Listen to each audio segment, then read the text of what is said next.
it was something that I thought, let me explore this. Let me see if there's something there to be said that hasn't been said. I wasn't caught up in the nostalgia of it. I didn't necessarily want to go back and recreate past glories. What new can be said? And I think we came up with some fresh ideas. The one idea that did propel me was this idea of the Terminator evolving to a new level that we haven't seen before. And by the Terminator, I mean not the new guy, who's obviously a new creation, new powers, that sort of thing, but the Terminator we know and love, which is Arnold's Terminator, the T-800. Now, he's a character that just keeps coming back, relentlessly as this kind of phoenix. You destroy him and he comes back. But obviously it's a different one, right? So you have to buy into this conceit that there are a number of identical Arnold-based Terminator T-800s from the Skynet future that are sent back through time to do various missions. And to see how they each turn out differently, to me, was kind of intriguing. So one is programmed to kill. Remorseless, relentless. This was the first guy, obviously. No conscience, nothing. The blankness of his affect. Completely inhuman, even though he's meant to be an infiltrator, which is the big joke of the whole thing, because Arnold doesn't exactly blend, Then you've got the one that's designed, that's programmed for good. He's not innately good.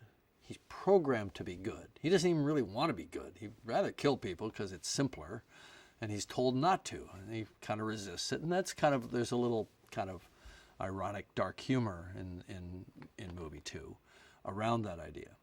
But what happens if you leave a Terminator with his learning computer, with his neural network CPU, just with no mission and no purpose, awash in human society for 2.5 decades? What happens to that guy? To me, that was interesting. Where does he wind up? His job is to try to study, try to mimic human behavior to the extent possible, to parrot the way people speak, to learn. We saw it right in the first film, the guy's yelling at him through the door of the hotel room, and he's got a number of answers, and he chooses one, and he says it, and it works. The guy goes away. We see him learning. It's kind of an intriguing idea. So I thought, let's follow that guy. How can a Terminator, how can a machine age? He's not all machine.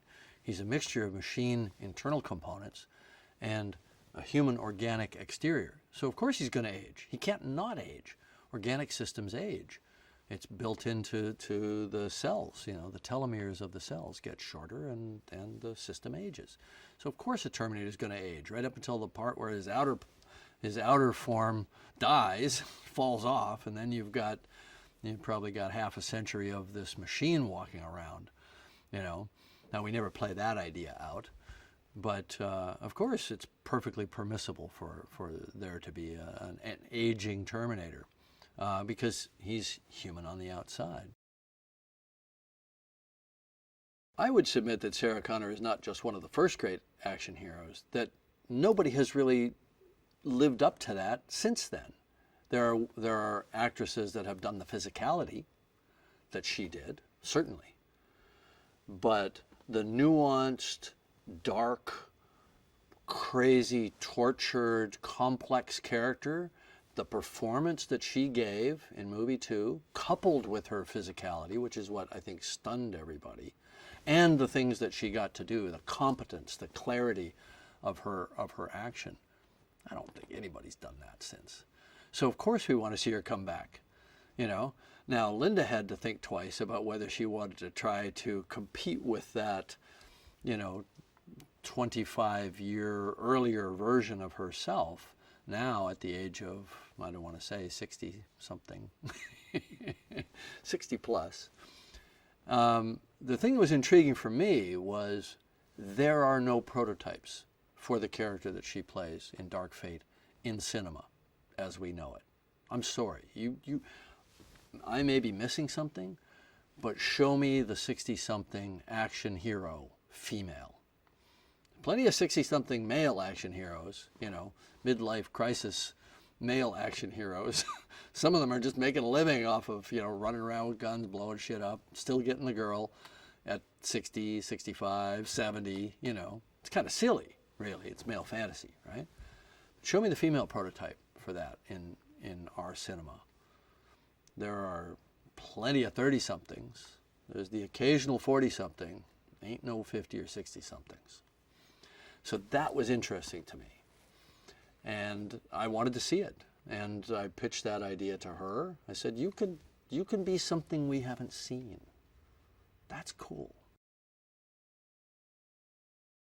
Well, Legion is the next Skynet, and I think the conceit here is that there is a natural tendency of the universe toward a certain outcome, and that given all the forces at work in human society and human technological development and the forcing factors driving us toward artificial intelligence, which all you have to do is talk to any of the experts on it right now. And everybody wants this. Everybody wants an artificial intelligence equal to humans to help us, to make money, to improve our defense systems and all that stuff.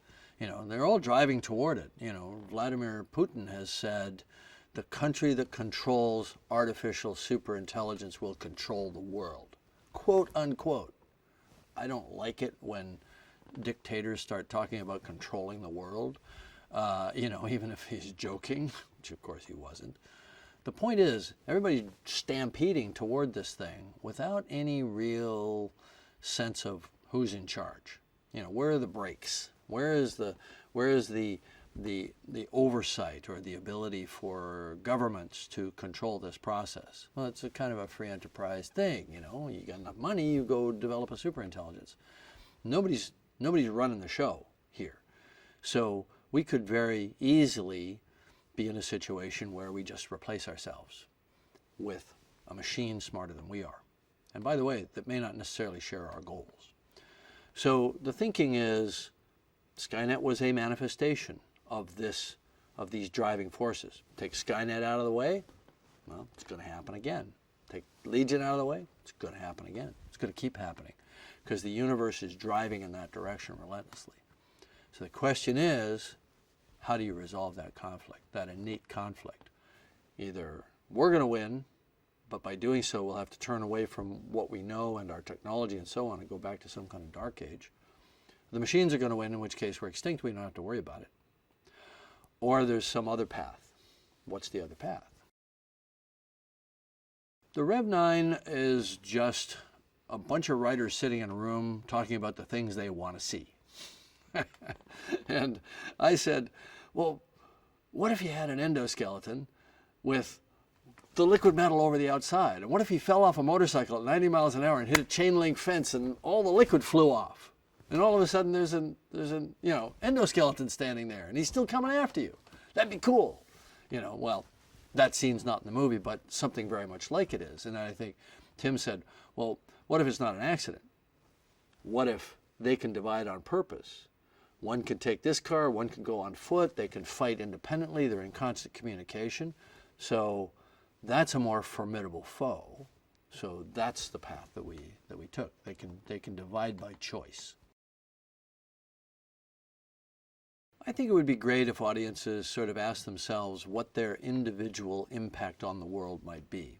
Which is why the Terminator said, do you believe in fate or do you believe that we change the future every second with the choices that we make?